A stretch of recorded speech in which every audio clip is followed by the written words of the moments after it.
Hello friends, I am Stephanie Kirk here with you guys tonight. We are going to be looking at our AP Language and Composition FRQ 1. So we've gone through our streams and we've reviewed the content and each of our units, and our next three streams starting with tonight are going to focus on each of the FRQs. And this of course is building up to our 5-hour stream where we're going to go over everything you could possibly need to know to be prepared for that AP Lang and Comp exam. So I hope you guys are super excited to be here with me tonight. We have a few new things we're going to try. We're going to actually use some Mentimeter activities today, so I'm excited about that.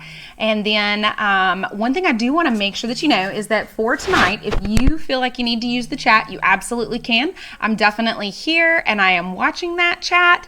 But I do want you to just be mindful that on our 5-hour cram, we are not going to enable the chat. So we will be using the Q&A on the page instead. So anybody have any questions so far? All right, we'll get going. This stream is being recorded and it might appear on our website or YouTube or some of our other public channels. So if you ask a question, your name might appear on the screen, or I might say it if I read it. So if you want to, feel free to change your name. I am Stephanie Kirk. You can reach out to me. I'm on Twitter at Kirk's Corner. You can find me on Discord, Stephanie K, the Lang Graham teacher. And then, of course, if you'd like to send me an email, you may do so at stephanie@fiveable.me. And I'll get back to you as soon as possible, regardless of how you reach out to me. So a couple of things that we have coming for you. Of course, you've got plenty of Cram resources over in your Cram Center. On the 24th, you're going to be looking at the Rhetorical Analysis FRQ, and then on the 1st we'll be back and we'll be looking at that Argument FRQ, and then on the 11th we've got that 5-hour Lang Gang focus on the 2018 prompts. So all of our 1-hour streams this semester, we are looking at the 2019, and then once we move into that 5-hour, we'll be looking at this 2018. So we'll make sure and share those with you again, just so you have them on Discord, and then that way we'll be good to go. So in this stream, we're going to talk about the FRQ expectations, which is sort of a bit of a review for us. We're going to look at the prompt analysis, how to create your synthesis writing plan, and then we're going to go through some sample body paragraphs. And the bulk of your rubric is looking at commentary and evidence. So that commentary and analysis piece is something that you guys have asked us a lot of questions about. So for tonight, we're actually going to look at a couple of different paragraphs, and we're going to talk about what those would score in that area of the rubric. So, our learning intention is that through the study of the AP Lang synthesis expectations, I will be able to write a timed response that scores at least a 130. With that, you're going to have a plan of attack for the FRQ. You're going to have a thesis that includes the evidence from the given sources so that it clearly outlines your line of reasoning. We want to make sure that you're building those body paragraphs, making sure you use Toulmin, and supporting your claims as you go along.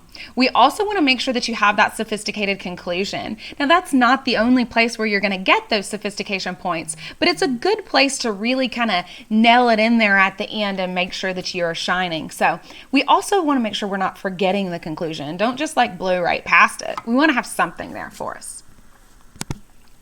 So the first thing that I want you guys to think about is to focus on what you can do. I want you to focus on what you can do. So I have a quick question. How comfortable are you with each area of the rubric? How comfortable are you with each area of the rubric?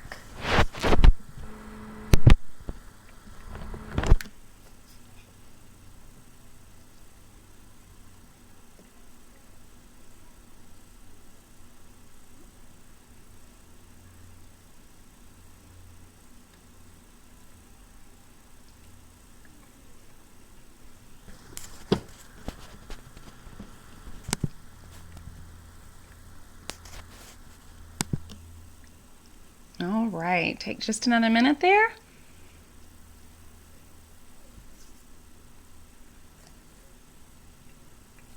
Okay, so I can see on my end that it looks like we are pretty comfortable with the thesis. So we need a little bit of help on our commentary and analysis, and it's convenient that we've got a few of those paragraphs that we're going to talk about for tonight. And then, of course, that sophistication. It doesn't look like we're very confident about that. And it's okay, because we're going to continue to look at that. We're going to continue to work on it. And remember, we have been told that college level writing is when you hit that 4 out of 6. So the sophistication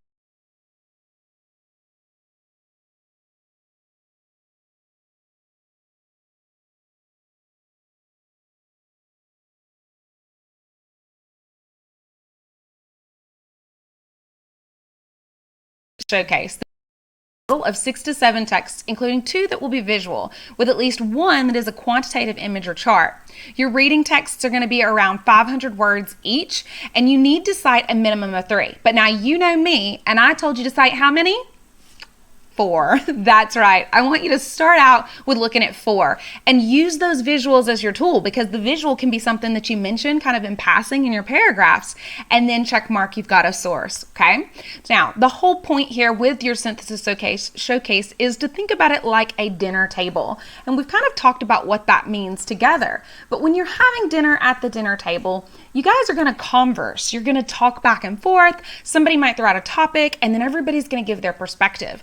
And that is what the synthesis does. It is showcasing for you a concept or an idea. And granted, you're given those sources, so you want the information to build your argument. So take just a moment, and I want you to look at these topics. What do you notice?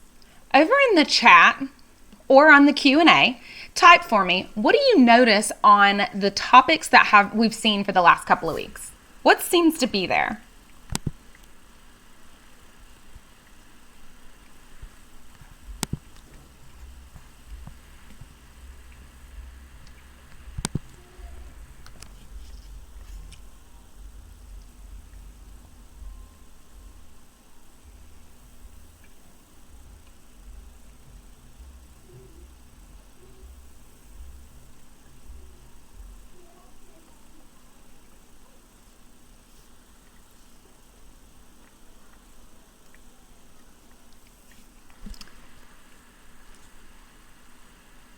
Absolutely. Absolutely. So it looks like you guys are kind of recognizing that they seem to be like current events. Now, okay, so I think all of these are like 2020, right? Like we've had the whole daylight savings time thing. We've talked about the space exploration with all of that stuff that's happened recently. We've talked about the Postal Service in light of this pandemic. We've looked at the libraries. We've talked about eminent domain. We've looked at the, all sorts of these things. And so I want you to kind of think about that as you move forward, because one of the best ways that you can prepare yourself for the FRQ, for synthesis, and for argument really, is to just know what's going on in the world around you. And we have not had any shortage of that information this year, have we? Okay, so what are the specific expectations of synthesis? Well, the first thing is that you've got to have a thesis that's defensible, but we really want to see that it establishes a line of reasoning. Now, when we're given the explicit expectations, it does say may establish a line of reasoning, but we want to make sure that you do that, because it can really boost your score in a couple of different areas. And it communicates with your reader exactly where you're going to go, and it lets them start to follow your line of reasoning from your thesis statement. Then you need to make sure that you provide evidence from at least 3 of the provided sources, and you have to clearly indicate what those sources might be. Now, you can use quotations, you can use paraphrasing, you can use a summary if you choose to do that, but you have to identify where it comes from. That could be something as simple as saying source A, or saying cartoon, or just giving the author's last name like Layton or whatever. But you have to make sure that when you pull in that source, you do clearly identify which one it's coming from. We then need to make sure that we explain the relationship between the evidence and the thesis. So what this one right here is looking at is you're going to have some sort of a position that you're trying to make, but you want to make sure that each body paragraph builds on each other, and that each of those body paragraphs link back to your primary claim in your thesis statement. The next thing we want you to make sure that you do is to demonstrate an understanding of the rhetorical situation as it applies to you and what you are doing with your writing. Now, of course, you do want to look at the rhetorical situation of those sources as well, because when you evaluate the rhetorical aspects in those, really quickly, I might add, you're able to put those pieces together to make that conversation build upon each other. You'll be able to see the way in which source A and source B come together, but the ways in which they also kind of separate out their ideologies. So, looking at the synthesis essay expectations, I wanted to share with you just kind of what the chief reader comments were. Now, this is not last year. This is the last year with synthesis, so kind of scroll back a little year before that. But I think that this one's an important thing to think about. So, to do well, students are expected to understand that you are, in essence, creating an argument using the supplied information. So, with that, know that it's very similar to the FRQ3 because you've still got to have all of those pieces in your argument. But you want to make sure that you're addressing the prompt that they've given you and that your evidence comes from the sources that they've given you. Now, it does say you can absolutely bring in knowledge that you already possess. So it's okay to bring in something that you have in your mind, but you really want to see the way that that interacts with the other areas too. So then I want you to think that these sources are not necessarily correct, okay? They're intending to give you sources that you can use to build on each other, that they kind of back to back and interact in some kind of way. So some might be on one side of the issue and some might be on the other side of the issue. And you really have to look at and think about the ways in which they come together or the way they come apart. Maybe source A can help build up part of your argument and then it serves as your concession or maybe a refutation for something else in your argument that you've built. So think about that and evaluate the information that's provided based on your knowledge and based on your perception of the circumstance and the topic that you're addressing. Now, you do have to integrate the information from the sources. So you're not just repeating it. You're not just writing it back down. You need to make sure that you're integrating your ideas with the ideas in those sources. All right. So that's a lot so far, really looking at what we are expected to do and kind of where we're going from that place. So, anybody have any questions at this point?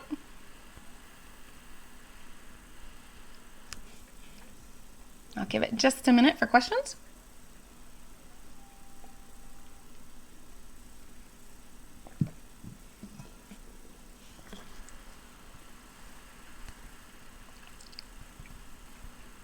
Okay, so quick question that we had is, do you have to do the FRQs in this order? If you're doing it on paper and pencil, no, you do not. However, this year, if you are using the digital online, you need to do it in order. So you want to make sure that you're mindful of your time because the more time that you spend on this one, the less time that you have essentially on the other ones as well.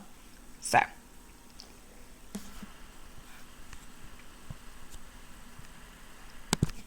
All right.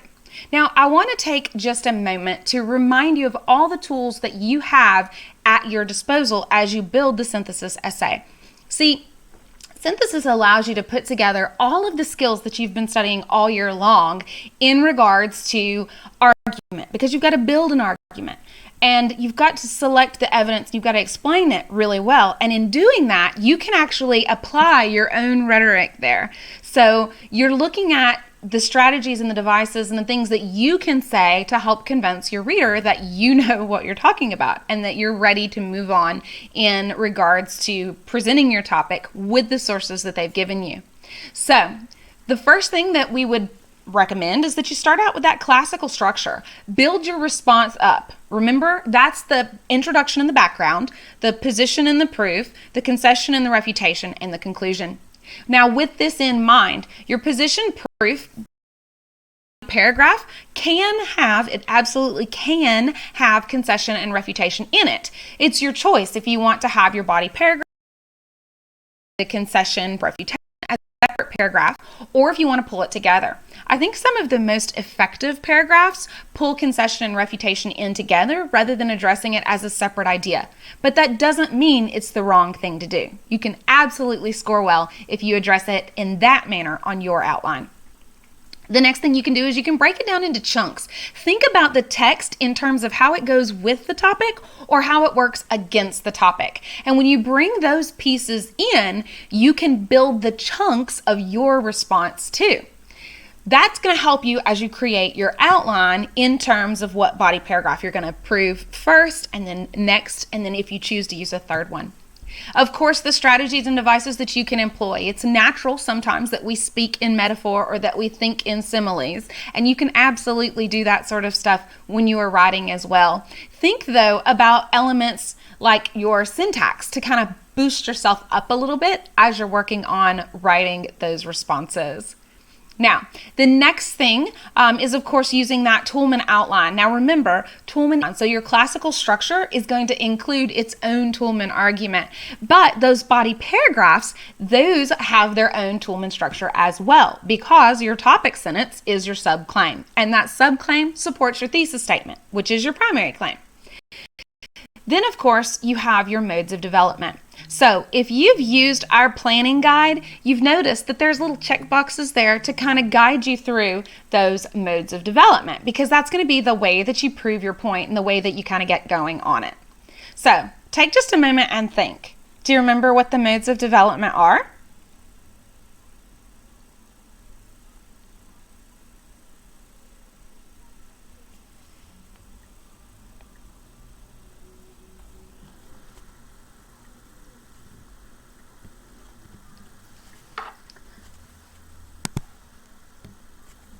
All right. So you have narration when you're telling a story, description when you're describing what goes into it, process analysis, breaking it down and kind of building it back together so we can see those steps, exemplification when you're giving examples, and comparison contrast. Of course, you've got classification and division when you're saying what something is or maybe what something isn't, and you're kind of drawing those relationships between those ideas. Definition, that's my personal favorite, and cause and effect. Now, the reason I like definition is because it's really easy to start out by defining what something is before you build an argument about that. So it doesn't just help you in this FRQ, it helps you in the others as well.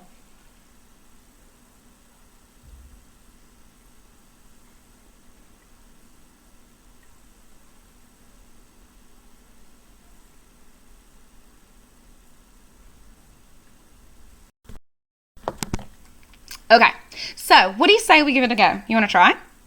All right, in the QR code, you have those 2019 FRQs. So at this point, chances are you have seen the FRQ that we're looking at. If you were a part of our commentary and evidence building that up, you definitely saw it. And so what we're going to do tonight is just kind of quickly go through and look at this together. Now, maybe you've done it in your class, and if so, you can use that to help you out moving forward.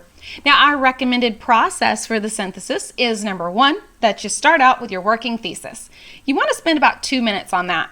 Now, a little bit of advice on the thesis. Some students have an opinion in their brain and they are going to stick with that, and that's their working thesis. That's totally okay. You can kind of tweak it as you've gone through those sources and you start to realize what argument you can build versus what argument you can't build, okay? So it's just your working thesis to begin with. Then you really want to kind of map out your Toby and then your evidence, right? Yes?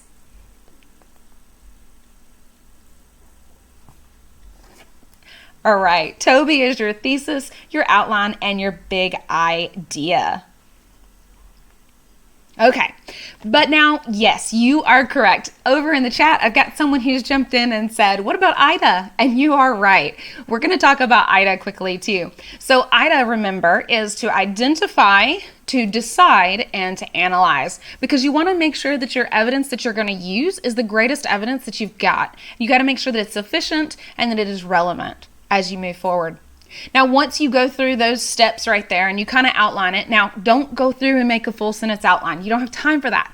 We're going to look at this as an AP reader. I'm going to look at this as a draft for you, and I'm going to move forward in that manner. But with that said, I want to make sure that you guys understand that your outline can be just like chicken scratch on the side of your prompt page or a little notepad right beside you if you're using the digital test this year. So from there, you're going to write your introduction, including your thesis statement in there. And then you're going to move into your body paragraphs. Now, body paragraphs, you want to try to spend about 10 minutes on those. The more time you plan, the better your writing will be. So if you want to wiggle worm these, totally okay. This is just kind of a ballpark where we look at and where we start, but you can definitely tweak it to base your own response time to your own need, okay? All right, that last piece, of course, is the conclusion. So let's look at it. Now, with the new test, you should have a stable prompt. So the first part is going to give you the background of the issue. Now, this is very helpful because if you don't know as much about like current events and that sort of stuff, this can really help you out. So for example, the year that the wind farm prompt came out, I had like no connection to it. I mean, yeah, I know what a wind farm is, but I live in the mountains. We don't have wind farms here. But you know what we do have sometimes?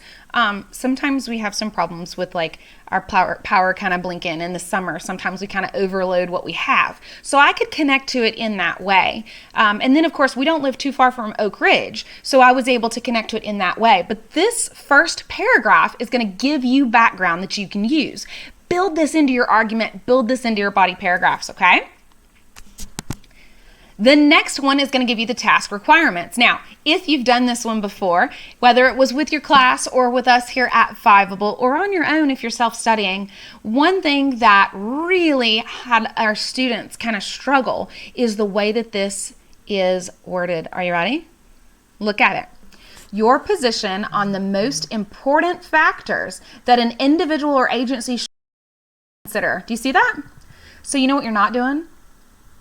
You are not necessarily arguing for or against the wind farms. Instead of that, you are looking at moving into the factors that should be considered. So you can say yes and you can say no, but you have to explain the factors that go into it, okay?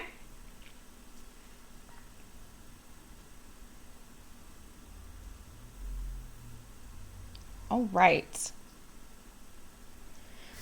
The third one is going to be the organization and the construction advice. So what do they want you to do? Okay, so like for real, most of the time this is going to say your argument should be the focus of your essay. Use your sources to clearly develop your position and the reasoning behind it. Avoid summarizing, clearly indicate, make sure that you use quotes, summaries, or paraphrases, cite the sources as source A or B, or whatever the description is in the parentheses. And that's what it's going to say every time. Right? So if you know that, then you can just kind of look at that one, scan it really quickly, make sure you're good, and then go back and refocus on the task requirements. And in your brain, be like, okay, what am I doing? And right here, for this particular one, what are you doing? What are you looking at? The factors. You are looking at the factors. All right. So then quickly, you want to go through those sources, right? You've got 15 minutes in your reading time. I always say when you're reading, you're writing. Reading, you're writing, right? Now, if you're doing it on pen and paper, you're going to have a blue pen, you're going to have a black pen, and you're going to have a pencil. Now, if you're used to highlighting, that might be problematic for you. So you can kind of sidestep that by having like a black gel pen and then like a black Bic pen because they don't have the same kind of ink, right? And then you can have your regular blue, and then you can move into a thicker gel blue as well. So lots of different ways that you can make it happen. Now, with the IDA that you kind of mentioned a moment ago, you're looking over your annotations and you are trying to identify what each source says or does in relationship to the task or the position. So for this FRQ, you are looking at it and you are trying to make sure that you have addressed the factors relating to deciding to put one in there, okay? So then you want to go through and you want to say, okay, what does each source say that I can use to consider as a factor here? So some might talk about some of the strengths of them, some might talk about some of the challenges, some might talk about the problems, the needs to establish one, all of those pieces together. Then you've got to decide what source you're going to categorize and build the evidence in that way. And that's going to be kind of what helps you with your outline. Now, chances are you're going to have way more annotations than you actually need in the body of your essay. So what do you do there? You analyze, how does the evidence fit the sources or not? And once you do that, you're able to put those pieces kind of together to figure out, how do you formulate your own argument? How do you build that Toulmin model for your response with that primary claim and with that subclaim too, right? Okay, so any questions so far on what you're looking at with the IDA strategy, going through your sources, making sure that you've annotated and you got a good plan to kind of move forward?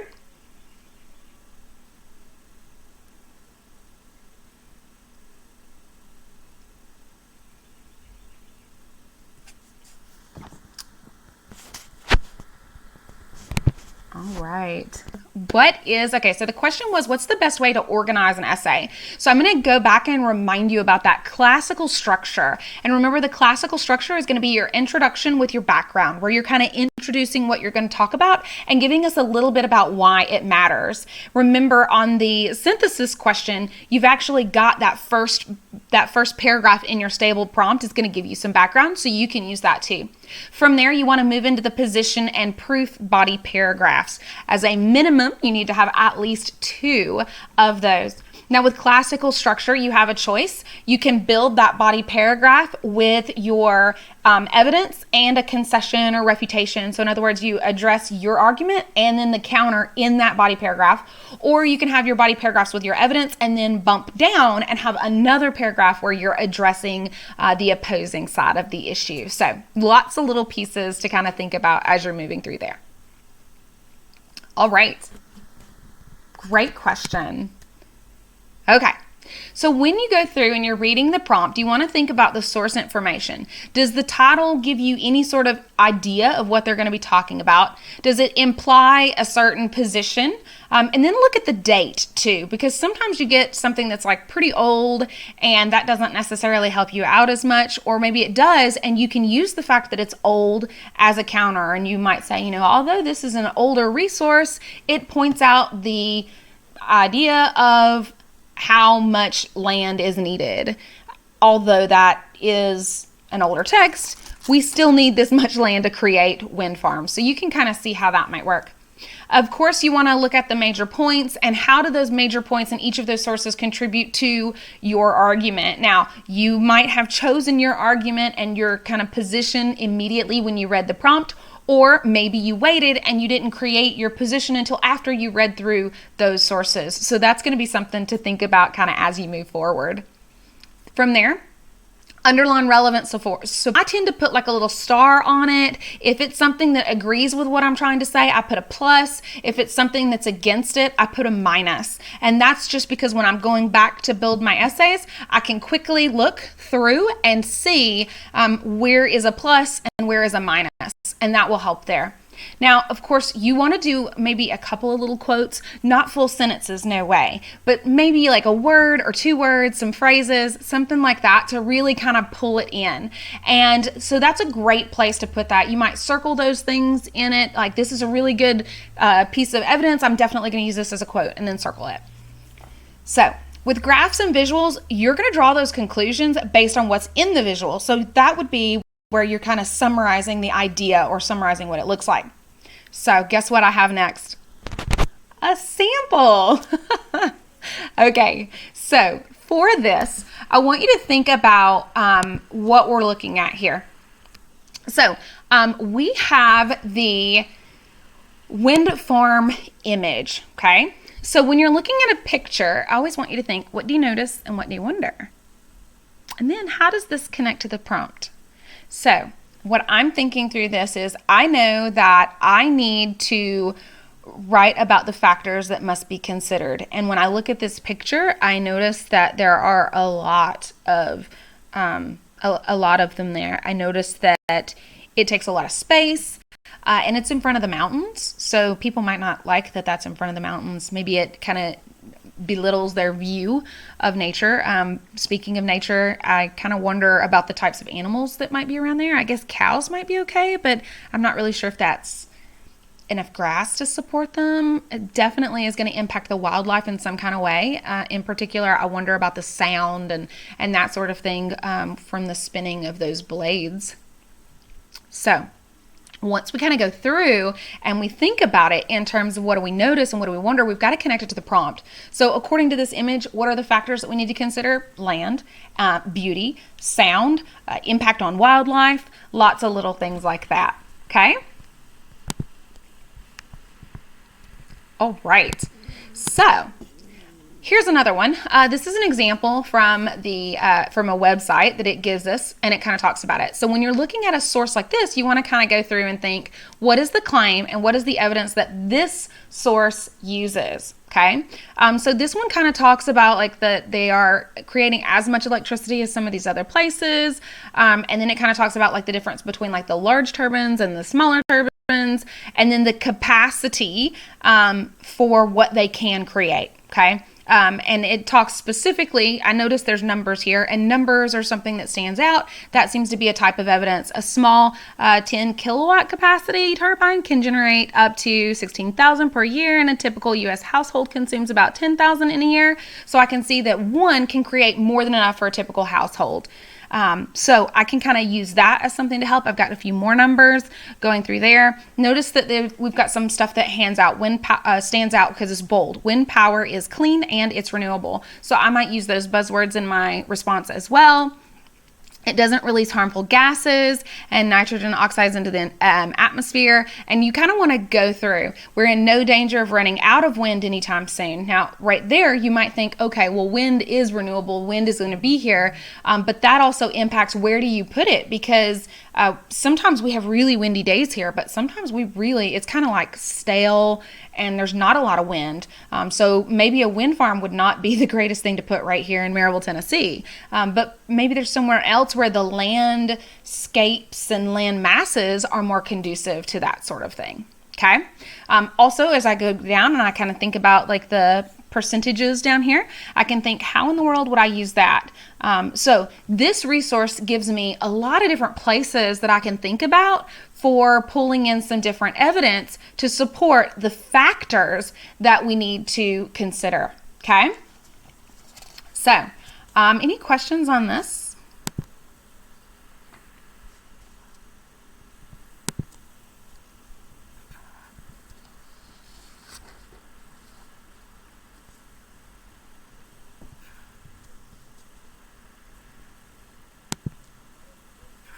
All right, moving right along.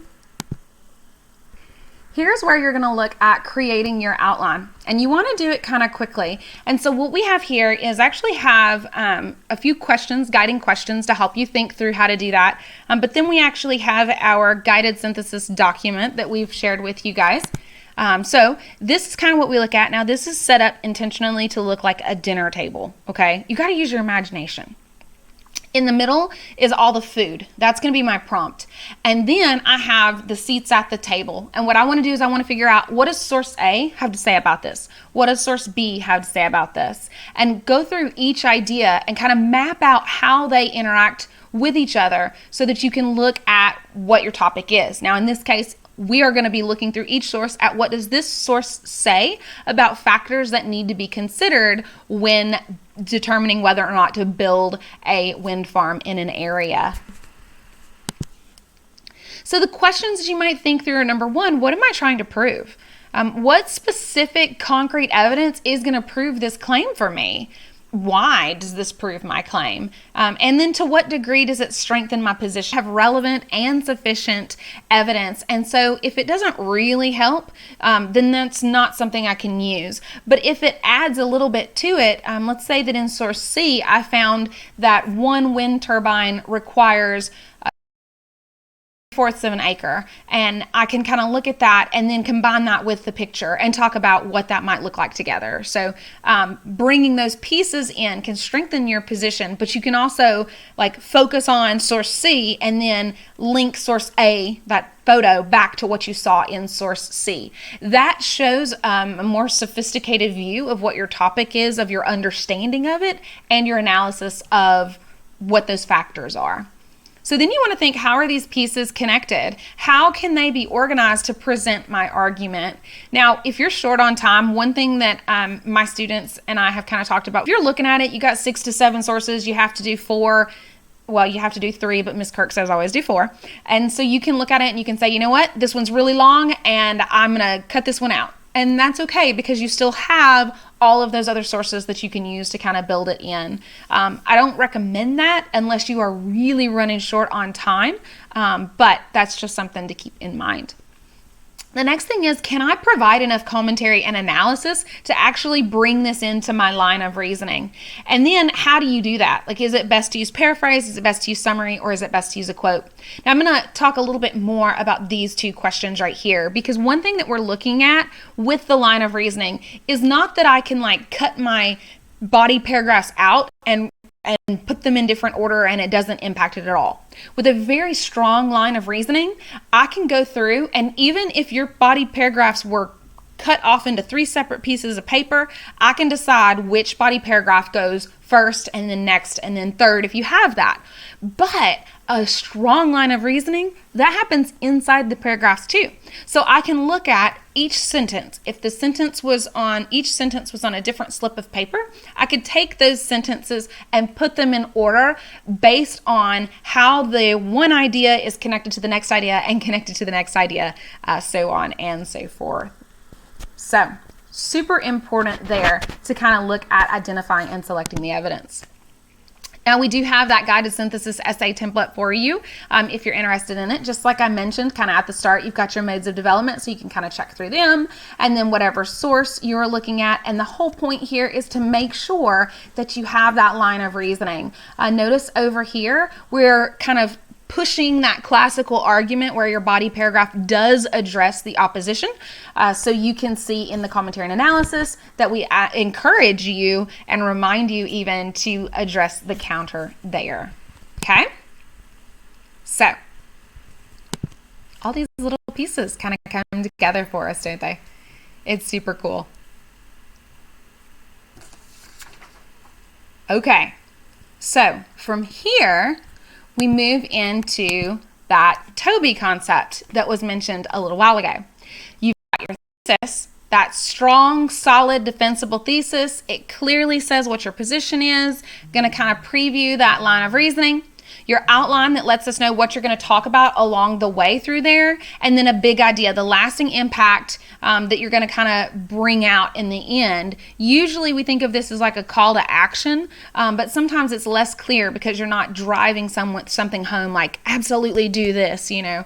So we kind of call it the call to action, but it's not necessarily like the Patrick Henry give me liberty or give me death. Okay? Any questions on that? Okay. So when you are looking at your thesis statement, you want to make sure that you are kind of in alignment with the position on those factors that should be there for this one. Now, if it's not a factor one, obviously you want to make sure you address that prompt. And with the 5-hour cram, we're going to be looking at the 2018, so it won't be going over the factors for establishing a wind farm. Now, with that said, though, you want to make sure that you're not just like repeating what's in the prompt. You've got to bring on your own position and kind of go a little bit more. Don't just say, you know, there are a lot of things to consider. Give us an idea of what we're talking about there. So with the sample rubrics, when they reevaluated the FRQs and applied the new rubric to it, they did give us some scoring notes on the rubric, so you have that information there to kind of guide you through it. So when you are looking at structuring the essay, remember your outline, that classical structure. You're going to go through and you're going to build it, and you're going to think, what is logical for the arrangement of these ideas? How can I progress from my starting point all the way through what I'm trying to say, all the way through my evidence, so that I get to the end, completely understands me and agrees with what I'm trying to say, okay? Your paragraphs are going to be built with that evidence, and then the commentary that links those pieces together. Now, with this, I would challenge you to think, how do the modes of development help you? Is it going to be good for you to like compare and contrast? With this one, the factors, noticing that source B, it sort of did that compare and contrast with the different types of energy. So that can really help you out. And then, of course, you want to have a conclusion segment. I think I'm about to sneeze. If I do, I apologize in advance. I'll try to look at the bright light.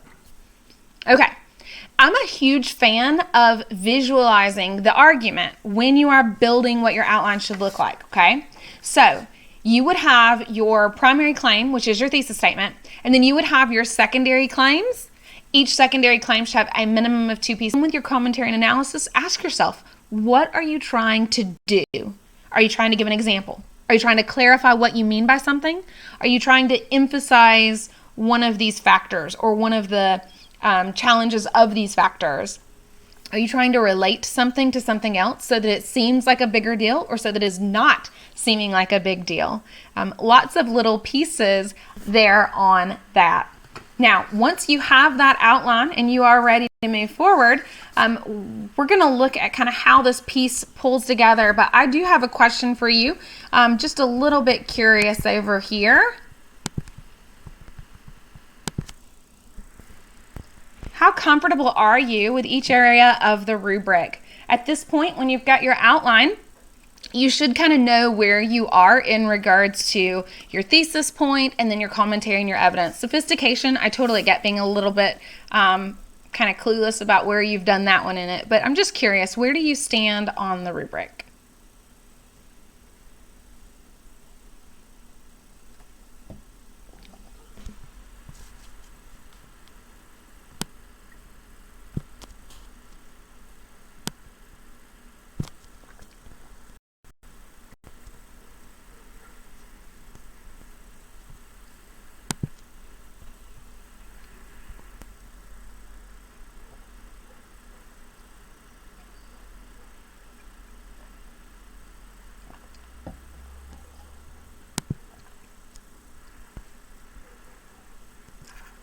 Yes, so this is specifically for the synthesis essay, but you know that the synthesis and the argument are very similar, so you could use that. It's just that the sources would come from your head instead of coming from the text.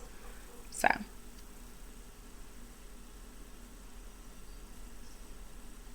I can see that you guys can see the Mentimeter, but I've never used it in this way before, so I'm not sure how to make it happen next.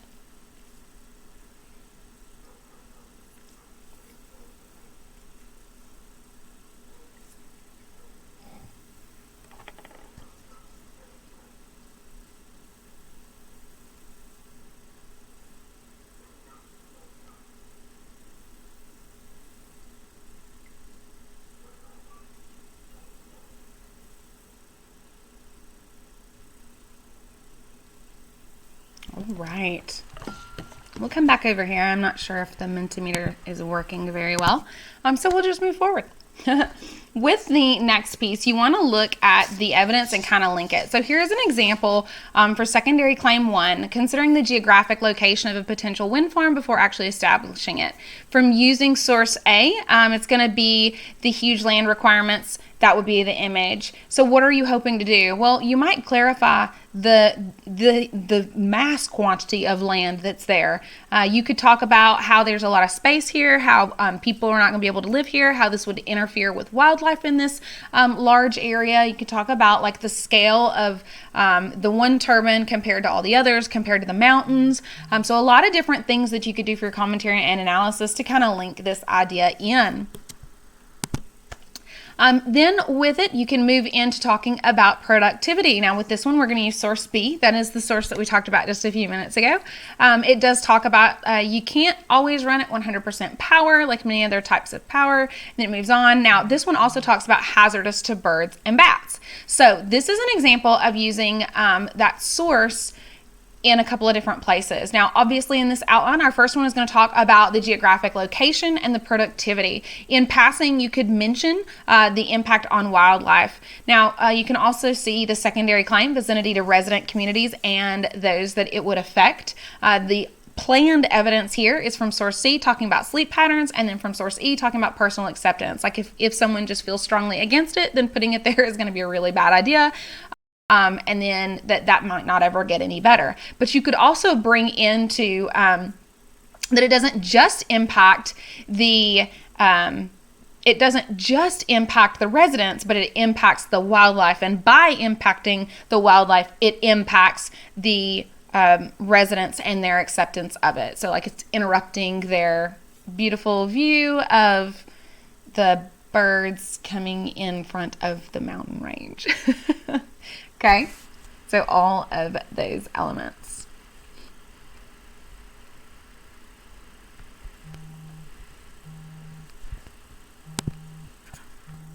All right, so let's see where we are. You have your thesis point, you've got your commentary and your evidence and the sophistication. I think that we're right exactly where we should be. Absolutely. And one of my biggest things is focusing on what you can do. I love that you guys feel so confident about your thesis point. I think that almost everybody's going to get that one because it's so, as long as you're on the prompt, right? Like you're on topic, you're going to do really well with that. Commentary and evidence, feeling pretty good about that, and sophistication. So if we continue to focus on that commentary and evidence, then you can build the sophistication naturally to occur there. So good deal. All right.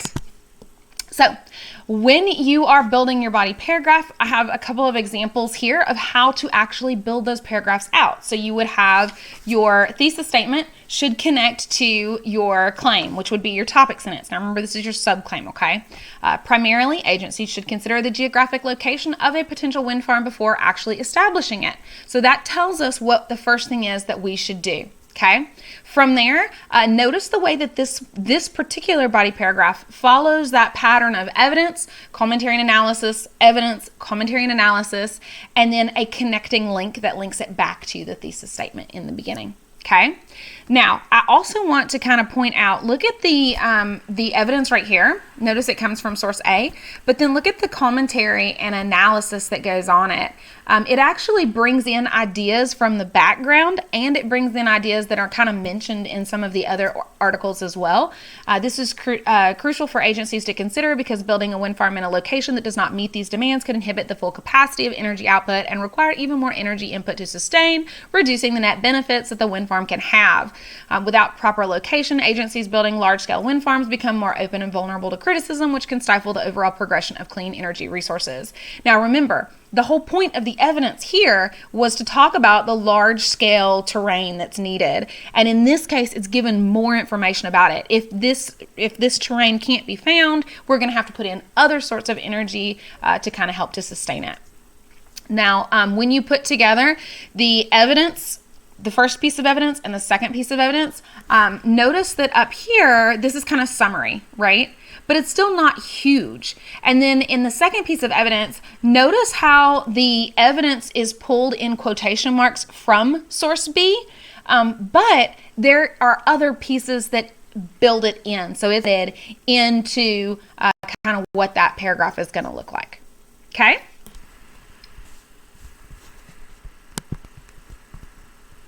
All right. I love that you guys are growing in your confidence here, and I really want you to continue focusing on what you can do, because that is going to be what makes a difference when you walk into that test. Because you're only going to have 40 minutes to quickly write that essay, right? Of course. So let's look at that commentary and analysis for the evidence, okay? The biggest point that I want to make here is, of course, the line. You want to make sure you hit that 3.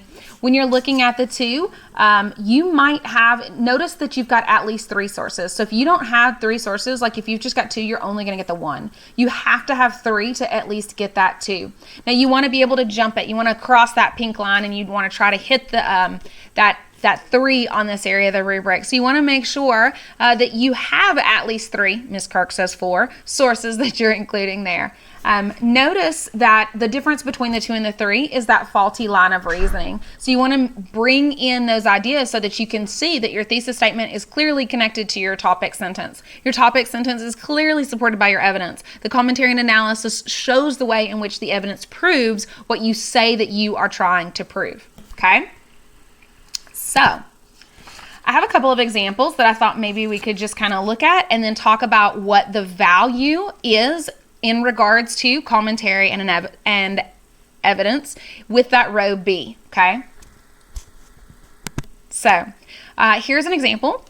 One other important factor that an individual or agency should consider when deciding whether to establish a wind farm are the many effects that occur to the environment. Wind farms can alter landscapes' appearance. Turbines can impose significant costs by disrupting territorial views for residents who may have grown attached to an area's existing natural backdrop. Source E. This is a factor that an individual or agency should consider when establishing wind farms. Notice that repetition in there. Another effect that occurs to the environment is the disruption and the harm that it causes to the environment. Notice that you see sort of this line of reasoning. It's almost using the circular line of reasoning. It's kind of saying the same thing, like it's trying to prove itself by repeating itself. Wind turbines can be noisy if you live close by to a wind plant, and they can be hazardous to birds and bats, and in a hard-packed desert, there's a risk of land erosion. So you get a lot of different little pieces, but there's not a single thread that kind of pulls it together. So this would be a 1 out of 4. If you're looking at the reader feedback, the explanation here is that it's very limited in its analysis and it only provides evidence from 2 sources in the full student essay. So the description, it substitutes the writer's ideas. There's no commentary really built in there. What is there is kind of weak, and there are actually places in this particular one where it's a little bit coherent, where we're like, I'm not even sure what you're trying to say here. Okay? So here is another one. Now this one is an example from the 4th body paragraph, from the 4th paragraph, so it's the 3rd body paragraph. Not only can the wind turbines cause harm to the animals, but it can also cause harm to humans. Notice the use of not only, it's clearly building on the previous paragraph. So this is an example where you start to see kind of the way the line of reasoning pulls in there. Source C outlines the anecdotal evidence strongly suggests the connection between the turbines and the constellation of symptoms, including, and it goes through and lists them. As you can see, these turbines cause health problems to the people around them. The aerodynamic noise produced by air moving around the spinning blades causes a frequency which causes these symptoms, as well as the physiology of the inner ear. If the wind turbines can affect human health so much, is it really worth keeping? So, you can kind of look at that one. You can really sort of notice the way that it pulls in. It only brings in source C in this particular paragraph. Now, in the other one, it actually does pull in other sources, but they're sort of a substitute for the writer's idea. So you don't necessarily see a lot of depth to the commentary, but what commentary is there is sort of repeated again, and it mentions the whole simplistic analysis as it pulls in that circular reasoning. So that's something you really want to make sure that you are not doing in your own writing. Now you've probably figured out the pattern, but you can look at this paragraph and you can see that it pulls it up a little bit more. Just looking visually at the paragraph, looking at the length, notice it does pull in source E in 2 different places, pulls in from source D as well. So that kind of stands out to me first. As I kind of look through each of the paragraphs, the critics argue that the massive turbines disrupt the beauty of the natural landscape as well as the habitat of many local wildlife. Wind turbines should be viewed as a beacon of human progress and increased harmony with the natural environment. Now, that's not built in here. That's something that this writer has had to come about on their own. And so it's starting to show you a little bit more of their thought processes. In fact, these same critics concede that. Notice the way that it's addressing the opposition right here built into this paragraph. From the observations, we can see that the wind turbines actually enhance the natural landscape rather than detract from it in regards to concerns about wildlife losing their habitat or getting caught. The wind energy causes less harm than that of traditional. So you can kind of see the way that it's putting together the commentary and analysis with the source information that was there for it. Okay, this one does, and it earns that 3 out of 4. It has a strong line of reasoning. It looks at several different factors that should be considered. It actually puts them in comparative value. So it's able to say, hey, we've got to think about this and think about this and think about this. And then we've got to consider, does the benefit outweigh the cost? And this particular one comes to the conclusion that it kind of does. Now, it doesn't necessarily go into 100% solid explanation of every single piece of evidence, but remember on that rubric, 3 does hit some, okay? So 4 is consistent, which means that we're going to look at a 4 as well. Now this one is a shorter paragraph, but I wanted to show you that it's not just the length of the paragraph that gives you that 3 or 4 or even that sophistication point, okay? Because you can absolutely hit that even though you don't have the longest paragraph ever. So here we have the environmental benefits of using wind power are well known and proven. Wind power is as qualified by source B. Notice the way that it pulls it in and kind of talks about it, gives us some commentary. It requires very little in the dangerous materials, their lack of fuel. It occurs naturally. In addition to that, it does this. So you can see it's sort of stacking that logic. It's building it cumulatively, proving its point. Moving into source F, it talks about specific numbers. Everybody loves numbers. And then it talks about no other method of electricity production is even half that efficient, which does come from that source, but it doesn't come out and say that. This shows us that our writer has had to think through and kind of notice that and draw that conclusion from that information. So this one does earn that 4. It gives at least 3 of the sources. It gives the established what factors should be there as it kind of goes through it. It gives some examples in the evidence there. It talks about in paragraph 2 kind of how it pulls these pieces together, and it lets you see the way in which they interact with each other. And it talks about benefits of the environment, benefits of the wind farm being established there. And then it kind of talks about how that line of reasoning is supported with that evidence as well. So, strong line of reasoning, thorough and consistent link with each piece of evidence and the commentary and analysis that supports not only the topic sentence, but it supports all the way back to the primary claim or the thesis of the article as a whole. So, lots of information that we talked about tonight. We're going to keep this conversation hopping over in Discord, so make sure that you do join us there. Before you go, I just want to make sure that you think about what we did do today. We went through the synthesis expectations, and we focused on writing that would score at least a 1 and a 3, a 4 out of 6 on that rubric. So you should have a plan of attack focusing on Ida and Toby, moving into how you're going to build the body of your essay using the sources that are provided to you, and that you can create that thesis that includes the evidence. Don't forget, reread the stable prompt paragraph 2 to make sure you are on the topic you're supposed to be talking about, okay? From there, your body paragraphs, you're going to apply that Toulmin model. So you got your topic sentence, evidence, commentary and analysis, evidence, commentary and analysis. And then, of course, throwing in a good conclusion paragraph as well. Now, we have a lot of resources that are coming up for you. You've got your Cram Center.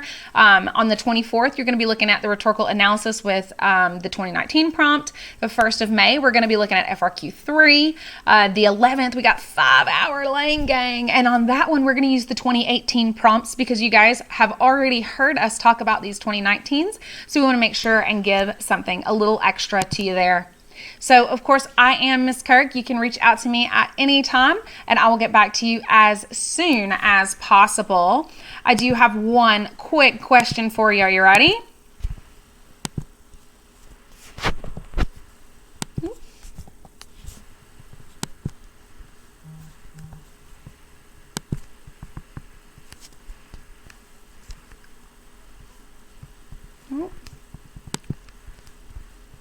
Pulling over our Mentimeter.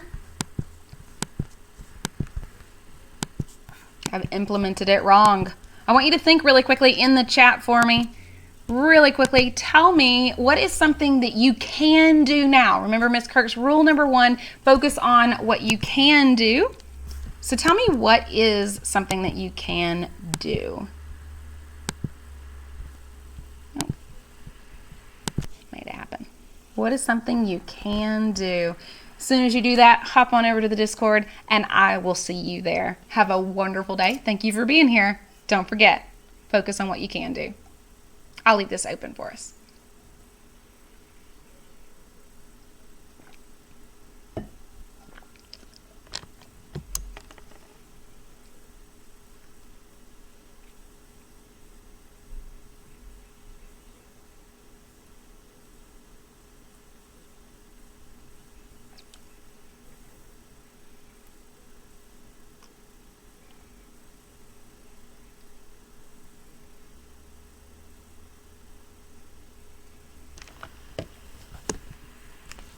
Look over in their chat.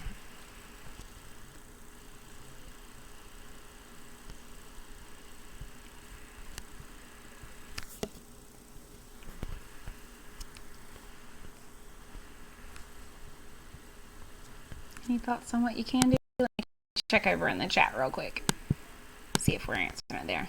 Awesome. I've got some answers in the chat. We can synthesize the evidence. We can look at our thesis. We can provide examples, and we can analyze that evidence. Hey, thank you guys so much. I'm so excited that you were here with me tonight. I cannot wait to see you here in just a few minutes over on the Discord. I'll see you soon. Bye-bye.